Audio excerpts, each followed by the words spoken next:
স্বামী স্ত্রী দুজনেই যদি জান্নাতে যায় তাহলে তারা কি এক জান্নাতে থাকবে নাকি আলাদা জান্নাতে থাকবে?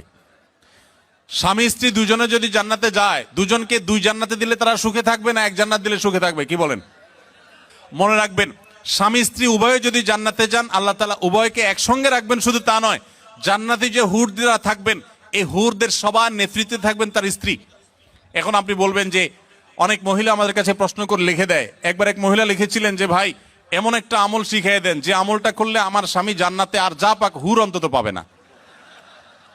তো আমি উত্তরে বলেছি, দেখুন বোন, দুনিয়াতে যেরকম সতীনের প্রতি একটা দুঃখ, কষ্ট, জেদ, ক্ষোভ এটা থাকে, পৃথিবীর সব মেয়েদেরই থাকে। আল্লাহ এভাবে সৃষ্টি করেছেন, কেউ আসলে শেয়ার করতে চায় না, স্বাভাবিক।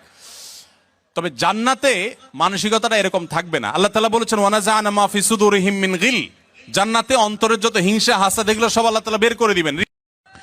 স্বামী স্ত্রী দুজনেই যদি জান্নাতে যায় তাহলে তারা কি এক জান্নাতে থাকবে নাকি আলাদা জান্নাতে থাকবে? স্বামী স্ত্রী দুজনে যদি জান্নাতে যায়, দুজনকে দুই জান্নাতে দিলে তারা সুখে থাকবে না এক জান্নাত দিলে সুখে থাকবে? কি বলেন?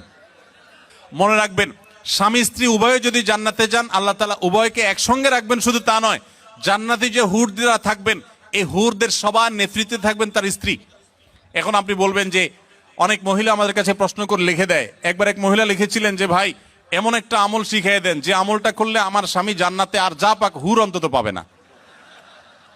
তো আমি উত্তরে বলেছি, দেখুন বোন, দুনিয়াতে যেরকম সতীনের প্রতি একটা দুঃখ, কষ্ট, জেদ, ক্ষোভ এটা থাকে, পৃথিবীর সব মেয়েদেরই থাকে। আল্লাহ এভাবে সৃষ্টি করেছেন, কেউ আসলে শেয়ার করতে চায় না, স্বাভাবিক।